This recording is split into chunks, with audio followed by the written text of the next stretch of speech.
अच्छा, question number 2 हमारे पास है, prove iota power 7 plus iota power 112 iota power 122 plus iota power 153 zero के बराबर है। तो मैं क्या करूँगा, टेक लेफ्ट हैंड साइड, ये वाला साइड में लूँगा और ज़ीरो के बराबर प्रूव कर दूँगा। तो आप लोग हमेशा ये बात ज़हन में याद रखें कि जब भी आयोटा के पावर में कोई बड़ा नंबर आ जाए तो आपको डरना नहीं है, क्योंकि ये बहुत सिंपल होता है। आपको बस सिर्फ इतना लिखना है कि आयोटा स्क्वायर 2। अब 2 के साथ कोई भी नंबर मल्टीप्लाई करना है ताकि आप 107 तक पहुंच जाए। जब हम 53 को मल्टीप्लाई करते हैं तो फिर 106 आता है, यहाँ पर तो 107 है, तो फिर हम एक आयोटा लगा देते हैं, सिंपल। प्लस 112 है तो बिल्कुल सिंपल है, आयोटा स्क्वायर के पाम में लिख दे और 2 को 56 के साथ मल्टीप्लाई कर दे तो 56 मल्टीप्लाई बाई 2 112 आ जाएगा।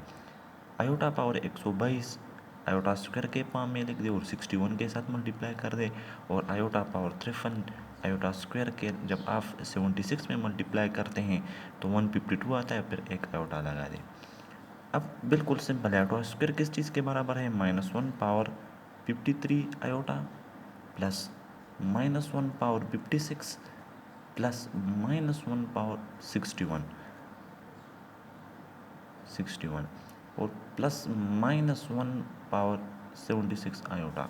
बिल्कुल सिंपल, -1 पावर 53 -1 के बराबर होता है जब आयोटा के साथ मल्टीप्लाई हो जाए माइनस आयोटा। यहाँ से क्योंकि -1 के ऊपर ये इवन है, जब -1 इवन टाइम्स मल्टीप्लाई हो जाता है तो फिर ये -1 +1 हो जाता है, तो फिर ये +1 में लिख दूंगा। अब ये -1 8 दफ़ा यानी 61, चूँकि 8 नंबर है, 8 टाइम्स -1 मल्टीप्लाई हो जाता है तो फिर ये -1 के बराबर हो जाता है, और यहाँ से -1 फिर इवन टाइम मल्टीप्लाई होता है तो +1 आता है, +1 आयोटा के साथ मल्टीप्लाई हो जाता है plus iota minus iota plus iota +1 -1 simply zero के बराबर होता है, जो कि प्रूफ होता है। अच्छा, अब क्वेश्चन नंबर 3 है, बहुत सिंपल है, add the following complex numbers. तो मैंने इजीली बस मैंने सॉल्व किए। देखो, आपको पहला कम्प्लेक्स नंबर ये गिवन था, दूसरा ये था। तो आपको इस तरह करना है कि मैंने आप लोगों को पहले बताया था कि कम्प्लेक्स नंबर को हम z से डिनोट करते हैं। तो ये पहला नंबर था तो मैंने z1 से डिनोट किया, चूँकि ये 3 इंटू 1 + 2 होता, तो बस आसानी से 3 मल्टीप्लाई करें, 3 1 ज़ा 3 + 3 2 ज़ा 6 आयोटा। इसी तरह ये कामा कामा के बाद ये जो दूसरा नंबर है, दूसरा कम्प्लेक्स नंबर है जो मैंने z2 से डिनोट किया, -2 प्लस -2 मैंने सिंपली मल्टीप्लाई किया यहाँ, तो -2 + 6 आयोटा आ गया। बस सिंपली z1 को z2 के साथ ऐड करें। तो इस क्वेश्चन का में सिर्फ अंडरस्टैंडिंग की बात सिर्फ ये है कि आपको एक बात याद रखना है कि हम कम्प्लेक्स नंबर का एडिशन किस तरह करते हैं। तो मैंने आप लोगों को बताया था कि कम्प्लेक्स नंबर क्या होता है, एक रियल पार्ट का, एक रियल नंबर का, और दूसरा इमेजिनरी नंबर का कॉम्बिनेशन होता है, जिसमें एक रियल नंबर होता है, एक इमेजिनरी नंबर होता है। जब दो कम्प्लेक्स नंबर हो तो सिंपली क्या करना है आप लोगों को कि रियल को रियल के साथ ऐड करना है। ये z1 था पहला कम्प्लेक्स नंबर, इसका जो रियल पार्ट था 3, इसको z2 के रियल पार्ट के साथ ऐड करना है।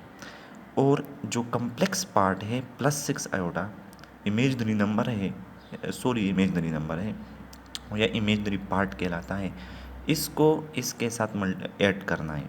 तो मैंने सिंपली कर दिया, ये पहला कम्प्लेक्स नंबर था 3 + 6 आयोटा, और ये दूसरा था, दरमियान में मैंने प्लस लगाया है, ऐड करना है। देखो 3 -2 से 1 आ गया, और 6 को 6 के साथ ऐड किया, 12 आयोटा आ गया। इसके बाद पार्ट 2 जो इसका है वो बिल्कुल इजी है, लेकिन इन्होंने कम्प्लेक्स नंबर को ऑर्डर पेयर पे के फॉर्म में दिया है।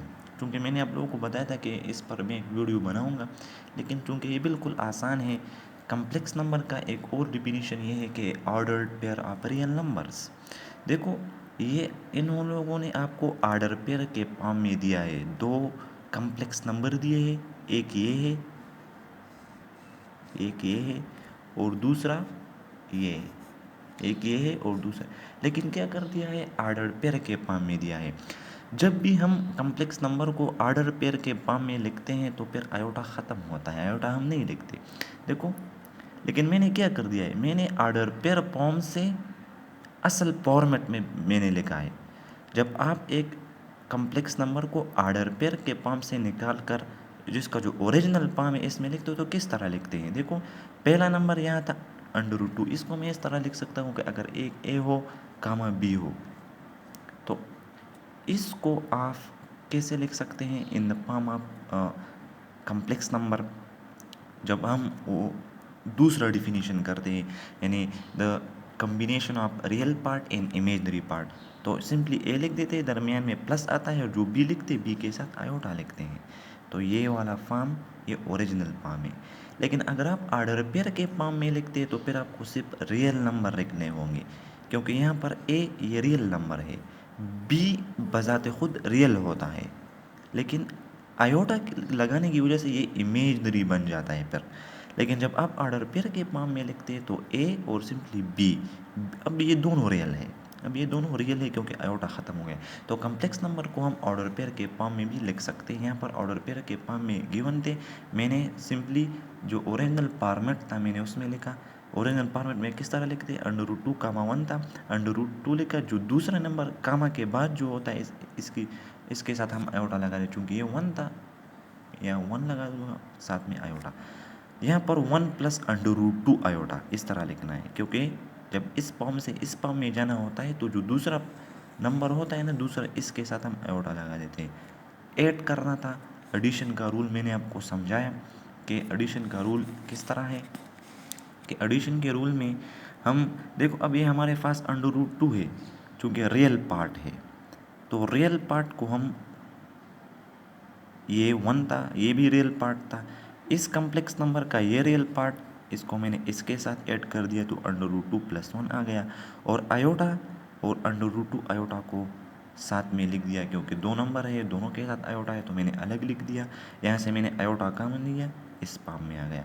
आपको जवाब आपको जो आंसर मिला वो इस फॉर्म में, √2 + 1 को मैंने अलग लिख दिया और 1 + √2 इंटू आयोटा आ गया। अब अगर आप लोग चाहते हैं कि इसको मैं दोबारा रियल नंबर आर्डर पेयर के फॉर्म में लिख दूँ, तो दोबारा आर्डर पेयर के फॉर्म में किस तरह लिखते हैं, इस तरह। देखो, ये √2 + 1 है, √2 + 1, क्योंकि अब हम Z1 + Z2 को आर्डर पेयर के फॉर्म में लिखते हैं, तो ये हमारा पहला नंबर होगा, फर्स्ट कामा। अब ये दूसरा है तो दूसरे से हम आयोटा हटा देते हैं, सिर्फ रियल, इसका जो रियल पार्ट होता है वो हम लिखते हैं और इसको ब्रैकेट में बंद कर लेते हैं। ये अब इसका कम्प्लेक्स नंबर का जो दूसरा डिफिनीशन है, यानी order pair of real number, तो मैंने रियल नंबर का एक ऑर्डर पेयर बनाया, आयोटा ख़त्म हो गया। इस पाम से इस पाम में मैंने आपको समझाया कैसे दोबारा जाते हैं। तो ये आज एक्सरसाइज 1.1 के चंद क्वेश्चन थे। इंशाल्लाह नेक्स्ट वीडियो में मैं अगले जो क्वेश्चन हैं वो सॉल्व करूँगा।